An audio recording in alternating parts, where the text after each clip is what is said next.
നമ്മൾ പലപ്പോഴും പ്രതീക്ഷിച്ചത്ര മാർക്ക് നമ്മുടെ എക്സാമിൻ്റെ റിസൾട്ട് വരുമ്പോഴത്തേക്ക് നമുക്ക് കിട്ടണമെന്നില്ല. എന്തുകൊണ്ടായിരിക്കും നമുക്ക് അങ്ങനെ ആ ഒരു മാർക്ക് കിട്ടാതെ വരുന്നത്? പല ഫാക്ടേഴ്സ് ഉണ്ട്. ചിലർ കണ്ടിന്യൂസ് ആയിട്ട് ഒരുപാട് എഫേർട്ട് ഇട്ടിട്ടും എനിക്ക് പാസ്സാവാൻ പറ്റുന്നില്ല, അല്ലെങ്കിൽ നല്ല മാർക്ക് സ്കോർ ചെയ്യാൻ പറ്റുന്നില്ല എന്നുള്ളൊരു അവസ്ഥ എങ്ങനെ കറക്റ്റ് ചെയ്യാം എന്നുള്ളതാണ്. അപ്പോൾ അത് കറക്റ്റ് ചെയ്യണമെങ്കിൽ നമ്മൾ ആദ്യം മനസ്സിലാക്കേണ്ടത് നമ്മൾ ചെയ്യുന്നതിൽ എന്തോ ഒരു കറക്ഷൻ വേണം, അല്ലെങ്കിൽ ഒരു മിസ്റ്റേക്ക് ഉണ്ട് എന്നുള്ളതാണ്. ഓരോരുത്തർക്കും അവരുടേതായ കറക്റ്റീവ് മെഷേഴ്സാണ് ആപ്ലിക്കബിൾ ആവുന്നത്. നമുക്ക് ജനറലൈസ് ചെയ്ത് പറയാൻ പറ്റുന്നതിന് കുറേ ലിമിറ്റേഷൻസ് ഉണ്ട്. അപ്പോൾ ഇത് ഏറ്റവും നല്ലതുപോലെ നിങ്ങളുടെ മിസ്റ്റേക്ക് എന്താണെന്ന് മനസ്സിലാക്കാൻ നിങ്ങളെ കൊണ്ട് തന്നെ സാധിക്കും.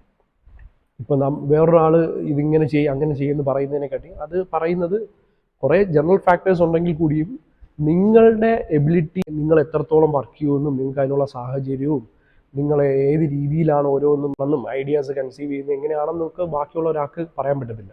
അത് നിങ്ങൾക്ക് തന്നെ അറിയാവൂ. നിങ്ങൾ ഏതെങ്കിലും എല്ലാം കൂടി ചിന്തിക്കുമ്പോഴാണ് പ്രശ്നം വരുന്നത്. ഏതെങ്കിലും ഒരു സ്പെസിഫിക് ഏരിയയിൽ നിങ്ങൾ ഒരു സിസ്റ്റമാറ്റിക് ആയിട്ടുള്ള രീതിയിൽ നിങ്ങളൊന്ന് വർക്ക് ചെയ്ത് നോക്കിയിട്ട് ആ ഏരിയയിൽ നിന്ന് നിങ്ങൾക്ക് റിസൾട്ട് വരുന്നുണ്ടോ എന്ന് നിങ്ങൾ തന്നെ സ്വയം മനസ്സിലാക്കണം. അപ്പം നിങ്ങൾക്ക് തിരിച്ചറിയാൻ പറ്റും നിങ്ങൾ ചെയ്യുന്നത് കറക്റ്റ് കാര്യങ്ങളാണോ, അല്ലെങ്കിൽ എന്തൊക്കെ കാര്യങ്ങളാണ് ഇതുവരെ ചെയ്തതിൽ നിന്ന് ഇപ്പോൾ ചെയ്യുന്നതിൽ നിന്നുള്ള വ്യത്യാസം എന്നുള്ളത്. അതായത് ഒരു സാമ്പിളിംഗ് ആണ്. അതായത് ഈ ഒരു സാധനത്തിൽ ഞാൻ ഇത്രയും കാര്യങ്ങൾ ചെയ്തു, ഈ ഒരു സാധനത്തിൽ ഞാൻ ഇത്രയും കാര്യങ്ങൾ ചെയ്തില്ല എന്ന് നോക്കുമ്പോഴത്തേക്ക് നിങ്ങൾക്ക് തന്നെ പിടികിട്ടും, ഈ ചെയ്ത കാര്യങ്ങളിലൊക്കെ ഇതൊക്കെ എഫക്റ്റീവായി. അപ്പോൾ അതിൻ്റെ ഒരു റിസൾട്ട് വരുമ്പോൾ നിങ്ങൾക്ക് പിടികിട്ടും. അപ്പോൾ അതെങ്ങനെ നമുക്ക് ചെയ്യാം. ഇത് പണ്ട് ഞാൻ കൊച്ചു ക്ലാസ്സിൽ പഠിക്കുന്ന 8ാം ക്ലാസ് 9ാം ക്ലാസ്സിൽ പഠിക്കുമ്പോഴത്തേക്ക് നമ്മൾ ഈ ട്യൂഷൻ സെൻറ്ററിലേക്ക് പോകുമ്പോൾ അടി ഭയങ്കര പേടിയാണ്. അടി നല്ല രീതിയിൽ കിട്ടും. പണ്ടത്തെ പോലെയാണ്. പണ്ടത്തൊക്കെ ഇപ്പോൾ ഒന്നും ഇല്ലെന്ന് തോന്നുന്നു. ഇപ്പോഴത്തെ പിള്ളേരൊക്കെ കിട്ടുമ്പോൾ എന്തുവാണ് രക്ഷപ്പെട്ട് നടക്കുക പിള്ളേർ. നമ്മളെ പോലെ അടിപൊളിയേണ്ട കാര്യമൊന്നുമില്ല. അപ്പം പണ്ട് കാലത്ത് ഈ നമുക്ക് നല്ല അടി കിട്ടുന്നുള്ളതുകൊണ്ട് എങ്ങനെയെങ്കിലും കാണാൻ പഠിച്ചുകൊണ്ടെങ്കിലും പോകും. അപ്പോൾ ഫിസിക്സ്, കെമിസ്ട്രി, ബയോളജി എന്തൊക്കെ എങ്ങനെയെങ്കിലും പോകും. പക്ഷെ മാത്സിൽ പരിപാടി നടക്കത്തില്ല. അപ്പോൾ അതുകൊണ്ട് നമുക്ക് എന്തുവാണ് 8ാം ക്ലാസ്സിലൊക്കെ എനിക്ക് കഷ്ടിച്ച് ജയിച്ചാലായി എന്നുള്ളൊരു അവസ്ഥയിലായിരുന്നു. പക്ഷെ അങ്ങനെ ഇരുന്നപ്പോഴാണ് ട്യൂഷൻ സെൻറ്ററിൽ ഒരു ശരത് സാർ വന്നായിരുന്നു. ശരത് സാർ വന്നിട്ട് പുള്ളിക്കാരനെ നല്ല അടി കിട്ടും. പുള്ളി പറഞ്ഞതെന്നറിയോ, 3 തവണ എഴുതി പഠിച്ചിട്ട് പറഞ്ഞതാണ്. ഞാനിപ്പോൾ ചില വീഡിയോസിലൊക്കെ പറയാറുണ്ട് 3 തവണ. ഈ 3 എന്ന് പറയുന്നത് ഭയങ്കര കാര്യമാണ്. 3 തവണ എഴുതി പഠിച്ചിട്ട് വരാൻ പറയും. ഒന്നില്ലെങ്കിൽ നല്ല അടിയാണ്. നല്ല അടി എന്ന് പറഞ്ഞാൽ നമ്മൾ ഇതിൽ ഈ വെള്ളം ഉണ്ടല്ലോ, ഈ വെള്ളം ഇതിന് ഈ അടി കിട്ടുമ്പോൾ ഉള്ള സുഖമേ ഉള്ളൂ. അത് കഴിഞ്ഞ് വൈകുന്നേരം ആണെങ്കിൽ തടവി പോവാം. ഒരാഴ്ചത്തേക്ക് ഇങ്ങനെ തടവിയിരിക്കും. ശനി ഞായറാണ് ഇതിൻ്റെ മെയിൻ പരിപാടി. ബാക്കിയുള്ള ദിവസങ്ങളൊക്കെ ഈ നമ്മൾ പഠിക്കാത്തവരെ പിടിച്ചടി അങ്ങനെയുള്ള പരിപാടിയൊന്നുമില്ല. അപ്പോൾ പുള്ളി എല്ലാ ദിവസവും നമ്മൾ പഠിപ്പിക്കുന്ന അടുത്ത ദിവസം എന്തായാലും 3 തവണ എഴുതി പഠിച്ചിട്ട് വരാവും. ആദ്യമൊക്കെ കുറച്ച് ഫേക്ക് ചെയ്തു. പിന്നെ പതുക്കെ എന്തായാലും എഴുതയില്ലേ, അടി മേടിച്ച് എഴുതുക. അപ്പോൾ സമയം വീട്ടിലിരുന്ന് പഠിക്കണമെന്നും പറഞ്ഞ് എഴുതുകയും ചെയ്യാം. അപ്പം ആ പുള്ളി പറഞ്ഞ പോലെ ആദ്യം ഒന്ന് എഴുതി നോക്കും, പിന്നെ ഡൗട്ടുള്ള നോക്കും. അങ്ങനെ 3 തവണ എഴുതി. കുറേ കഴിഞ്ഞപ്പോൾ മാർക്ക് വന്നു തുടങ്ങി എനിക്ക്. അപ്പോൾ മാർക്ക് പ്രതീക്ഷിച്ച പോലെ അല്ല. മാത്സിന് മാർക്ക് വരുന്നുണ്ട്, മാത്സ് പഠിക്കാൻ തോന്നുന്നുണ്ട്. എനിക്കിപ്പോൾ ചിന്തിച്ചപ്പോഴാണ് ഇതൊക്കെ തോന്നുന്നത്. അന്ന് അങ്ങനെയൊന്നുമില്ല. പിന്നെ ആ ഒഴുക്കിലങ്ങ് പോയി. പക്ഷെ പിന്നെ മാത്സ് പഠിക്കാൻ തോന്നുന്നുണ്ട് അങ്ങനെ.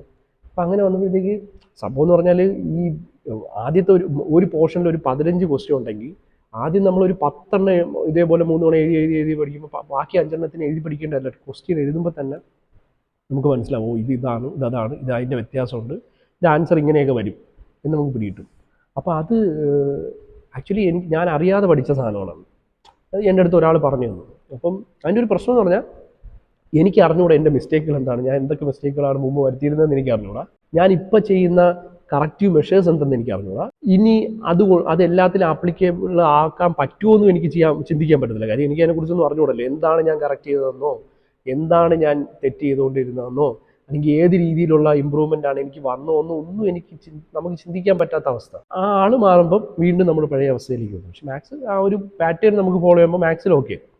പക്ഷെ ബാക്കി സബ്ജക്ട്സുകളിൽ നമുക്ക് ആ ഒരു എന്താണ് അത് ഫോളോ ചെയ്യാൻ പറ്റുമോ, അത് കാര്യം എനിക്ക് അറിഞ്ഞൂടാ. കറക്റ്റ് കാര്യം ഞാൻ മാറ്റം വരുത്തി എന്താണെന്ന് അറിഞ്ഞൂടാ. അത് ഞാൻ പറഞ്ഞു വന്നൊരു കാര്യം എന്ന് പറഞ്ഞാൽ, അപ്പോൾ ഈ ഒരു ഇമ്പ്രൂവ്മെൻറ്റ് നിങ്ങൾ സ്വയം തിരിച്ചറിഞ്ഞ് നടത്തണമെങ്കിൽ ഒന്ന് ആലോചിക്കുകയാണ്.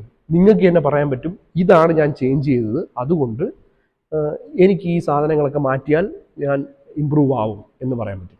അതിന് ചെയ്യേണ്ടത്, ഞാൻ പറഞ്ഞ കാര്യത്തിലേക്ക് തിരിച്ചു വരാം, നമുക്ക് ഉള്ള ഇമ്പ്രൂവ്മെൻറ്റ് എന്തിലാണ് വരുത്തേണ്ടതെന്ന് നമ്മളെ സ്വയം തിരിച്ചറിയണം. ഇത് നിങ്ങൾ ചെയ്യേണ്ടത് ഇപ്പോൾ അടുത്ത സെമസ്റ്റർ പ്ലാൻ ചെയ്യുമ്പോഴെങ്കിലും 6 സബ്ജക്റ്റ് ആണെങ്കിൽ 6 സബ്ജക്റ്റ് ഒരു 5 മോഡ്യൂൾ വെച്ചിട്ടാണ് നിങ്ങളുടെ യൂണിവേഴ്സിറ്റിയിലുള്ളതെങ്കിൽ 30 മോഡ്യൂൾസ് നിങ്ങൾ പഠിക്കണം മൊത്തത്തിൽ.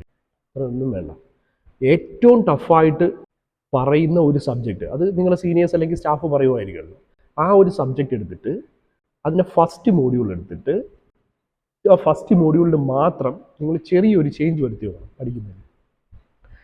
ഏറ്റവും വലിയ ചേഞ്ച് വരുത്താനുള്ളത് നിങ്ങൾ പഠിക്കണമെന്നുള്ളത് തന്നെയാണ്. അതായത് ആദ്യം ആ സിലബസ് എടുത്ത് വെച്ചിട്ട് ഫസ്റ്റ് സെൻറ്റൻസ് എന്താണ് എന്ന് നോക്കി അതിൻ്റെ കൺസെപ്റ്റ് മനസ്സിലാക്കണം. അതൊന്നാമത്തെ കാര്യം. കൺസെപ്റ്റ് എങ്ങനെ മനസ്സിലാവുമെന്ന് ചോദിച്ചാൽ ഒരു ടോപ്പിക്കിൻ്റെ കൺസെപ്റ്റ് മിനിമം മനസ്സിലാവണമെങ്കിൽ അത് വാട്ട് ഈസ് ഇറ്റ് എന്നുള്ളതിന് ആൻസർ നിങ്ങൾക്ക് വേണം. എന്താണ് ഡെഫിനിഷൻ, തിയറി എന്തെങ്കിലുമൊക്കെ ആവും. ആപ്ലിക്കേഷൻ പോയിന്റ് ഓഫ് വ്യൂവിലാണെങ്കിൽ എന്തെങ്കിലും ഒരു ഇതിവിടെ അപ്ലൈ ചെയ്യുന്ന സാധനമാണ് എന്നുള്ളതാണ് വാട്ട് ഈസ് ഇറ്റ്. പിന്നെന്താണ് how it works. Application point of വ്യൂവിൽ അതെങ്ങനെ വർക്ക് ചെയ്യുന്നു എന്നുള്ളതാണ്. ഒരു തിയററ്റിക്കൽ കൺസെപ്റ്റ് ആണെങ്കിൽ അതെങ്ങനെ ഫൈൻഡ് ഔട്ട് ചെയ്യുന്നു. ഇഫ് ഫാക്ടർ ഓഫ് സേഫ്റ്റി എന്ന് നമ്മൾ ഒരു എക്സാമ്പിൾ പറഞ്ഞാൽ factor of safety is equal to endurance limit divided by working stress, അല്ലെങ്കിൽ maximum stress by working stress, അല്ലെങ്കിൽ ഡിസൈൻ സ്ട്രെസ് എന്ന് പറയുന്നതാണ് how it can be found എന്ന് പറയുന്നത്. ഇനി മൂന്നാമത്തെ ഒരു ക്വസ്റ്റ്യൻ വൈ. എന്തുകൊണ്ട് ഫാക്ടർ ഓഫ് സേഫ്റ്റി യൂസ് ചെയ്യുന്നു. ഇപ്പോൾ ഞാൻ ഫാക്ടർ ഓഫ് സേഫ്റ്റി എന്ന് പറഞ്ഞ ടേം എടുത്ത് പറഞ്ഞതാണ്. ഇത് തിയററ്റിക്കലും പ്രാക്ടിക്കൽ അപ്ലൈ ചെയ്യുന്ന കാര്യത്തിൽ നിങ്ങൾക്ക് ഉപയോഗിക്കാം. അപ്പോൾ എന്തുകൊണ്ട് ഇത് വർക്ക് ചെയ്യുന്നു, ഈ 3 സാധനത്തിന് ആൻസർ നിങ്ങൾക്ക് വേണം. എന്നാലേ നിങ്ങൾക്ക് കൺസെപ്റ്റ് കിട്ടുള്ളൂ. ഈ ആൻസർ അവിടെ നിന്ന് കിട്ടും. ഒന്ന് ക്ലാസ്സിൽ നിന്ന് വരുന്നത്. ഞാൻ പറഞ്ഞു നിങ്ങൾ സ്വയം പഠിക്കലാണ് നിങ്ങളുടെ മെയിൻ എയിം എന്ന് പറഞ്ഞാൽ ബാക്കിയുള്ളവർ പറയുന്നതൊന്നും കേൾക്കരുതെന്നല്ല, അത് കേൾക്കണം. കേട്ടിട്ട് നിങ്ങൾ അത് മനസ്സിലായെങ്കിൽ അത് ഉൾക്കൊള്ളുക. അത് ഗൂഗിൾ നിങ്ങളുടെ കയ്യിലിരിക്കുന്ന സാധനമാണ്. മിനിമം ചെയ്തിട്ടുള്ള കാര്യമായിരിക്കും നിങ്ങളുടെ ഫോണിൻ്റെ ബ്രൗസറിൽ നിന്ന് ഗൂഗിൾ സെർച്ച് ചെയ്യുക എന്നുള്ളത്.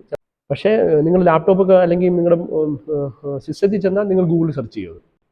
അപ്പോൾ ഞാൻ പറഞ്ഞ ഗൂഗിൾ ചെയ്യുക, യൂട്യൂബ് ഉണ്ട്, പിന്നെ അടുത്ത ഈ 3 എന്നതിൻ്റെ ആൻസർ അതിന് കിട്ടുമേ. യൂട്യൂബ് ഉണ്ട്, പിന്നെ ചാറ്റ് GPT ഉണ്ട്. നിങ്ങൾക്ക് അത് ഉപയോഗിച്ച് ചാറ്റ് GPT ജസ്റ്റ് ഒന്ന് റെഫർ ചെയ്യാൻ നോക്കിയാൽ മതി. അത് ഗൂഗിളിൽ കിട്ടുന്ന ആൻസേഴ്സും നിങ്ങൾക്ക് പിന്നെ എന്താണ് ഉപയോഗിക്കുക. യൂട്യൂബാണ് ഏറ്റവും മെയിൻ കാര്യം, അത് കറക്റ്റ് കാര്യമാണ്.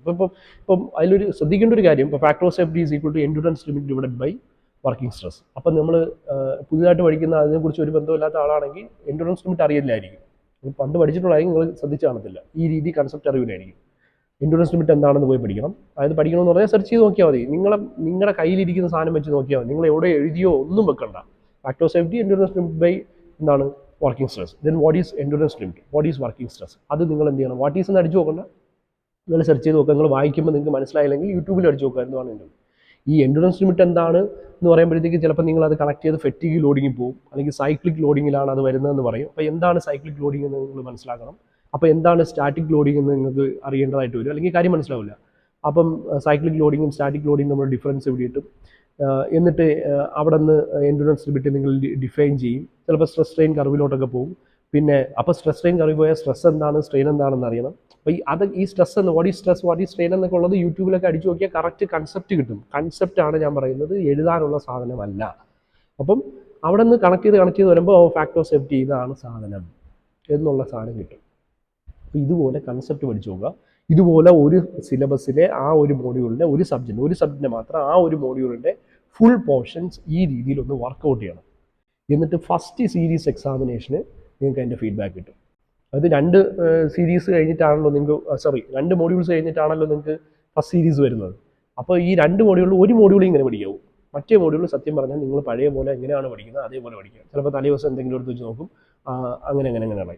ഇത് കണ്ടിന്യൂസ് പ്രോസസ്സാണ്. നമ്മൾ ഓരോ ദിവസം പഠിച്ചു പോയാലേ ഇതിൻ്റെ ഒരു കാര്യം നിൽക്കത്തുള്ളൂ. കാര്യം ഒരു ദിവസം ഫാക്ടർ ഓഫ് സേഫ്റ്റിനെ കുറിച്ച് ഇത്രയും കാര്യങ്ങൾ നിങ്ങൾ സെർച്ച് ചെയ്തിട്ട് അടുത്ത ദിവസം വരുവാണെങ്കിൽ നിങ്ങൾ ഒരുപാട് കാര്യങ്ങൾ ഇതിൻ്റെ അടിയിൽ നിങ്ങൾ മനസ്സിൽ ചിന്തിച്ചിട്ടുണ്ടാവും. അയ്യോ അതങ്ങനെ ഇതെങ്ങനെ നിങ്ങൾ പല കാര്യങ്ങളും ഇതിൻ്റെ ഇടയിൽ സോൾവ് ചെയ്യുകയും ചെയ്യും. അപ്പം ഈ ഒരു രീതിയിൽ എന്ത് ചെയ്യുക, ഒന്ന് ഇത് ചെയ്ത് നോക്കുക. അപ്പം നിങ്ങൾ സംഭവം ഇത്രയേ ഉള്ളൂ. നമ്മളിപ്പം സ്വയം മനസ്സിലാക്കണം നമ്മൾ എങ്ങനെയാണ് ഇമ്പ്രൂവ് ആവേണ്ടതെന്നുള്ളത്. ഇനി അതിന് ഇപ്പോൾ ഓരോ സബ്ജക്റ്റിനും ട്യൂഷൻ തന്നാലോ, അല്ലെങ്കിൽ രാത്രി 12 മണി വരെ നിങ്ങൾ ഉണർത്തിയിരുത്തി പഠിപ്പിച്ചാലോ, നിങ്ങളെ ഈ ലോകത്തുള്ള ഏറ്റവും വലിയ സബ്ജക്റ്റ് എക്സ്പേർട്ട് പഠിപ്പിച്ചാലോ ഒന്നും നിങ്ങൾ മാറണമെങ്കിൽ നിങ്ങൾ തന്നെ വിചാരിച്ചേ പറ്റത്തുള്ളൂ. അതായത് ഇപ്പം നമ്മളിപ്പം നാളെ ചോദിക്കുന്ന ക്വസ്റ്റ്യൻസ് എല്ലാം എടുത്ത് ഇന്ന് നിങ്ങളെ പഠിപ്പിച്ചിട്ട് നിങ്ങൾ പറയുക നിങ്ങൾക്ക് പഠിക്കാൻ താല്പര്യമില്ലാതെ നിങ്ങൾ ഇത് നോക്കുന്നെങ്കിൽ ഒരു കാരണവശാലും നിങ്ങൾ നാളെ ജയിക്കണമെന്നില്ല. കാര്യം പഠിപ്പിക്കുന്നതിലല്ല കാര്യം, പഠിപ്പിക്കുന്നതിൽ മാത്രമല്ല കാര്യം. എന്താണ്, നിങ്ങൾ സ്വയം വിചാരിക്കണം എന്താണ് എങ്ങനെ പഠിക്കണം എന്നുള്ളത് കണ്ടെത്തണം. എന്നാൽ മാത്രമേ എന്ത് ചെയ്യത്തുള്ളൂ, ആ ഒരു ഇമ്പ്രൂവ്മെൻറ്റ് സ്റ്റേജിലേക്ക് വരത്തുള്ളൂ. അപ്പം എഫേർട്ട് ഇട്ടിട്ട് അത് എന്താണ് വേസ്റ്റായി പോവാതെ നോക്കുക. നിങ്ങൾക്ക് എന്ത് ചെയ്യണം, ഈ ഏത് ലെവലിലാണോ നിങ്ങൾ നിൽക്കുന്നത് അടുത്ത ലെവലിലേക്ക് പോകണമെങ്കിൽ അടുത്ത തവണ you have to find what are the corrective measures you are to take. അതിന് വേണ്ടിയിട്ട് ഏതെങ്കിലും ഒരു മോഡ്യൂൾ ഈ രീതിയിലൊന്ന് ട്രൈ ചെയ്ത് നോക്കുക. അപ്പോൾ ഇതിനെക്കാട്ടി ഇത് ഞാൻ പറഞ്ഞത് ഒട്ടും ചെയ്തിട്ട് ശരിയാവുന്നില്ല എന്നുള്ളവർക്ക് വേണ്ടിയിട്ടാണ് കേട്ടോ. അപ്പോൾ അത് ചെയ്ത് നോക്കുക. നമുക്കിപ്പോൾ ബാക്കി നമുക്ക് ഒരു ടോപ്പിക് എടുത്തിട്ടേ നമുക്കത് എങ്ങനെ സെർച്ച് ചെയ്ത് എവിടെയൊക്കെ പോകാം എങ്ങനെയൊക്കെ പോകാം നമുക്ക് അടുത്ത ഒരു പാർട്ടിൽ കാണാം.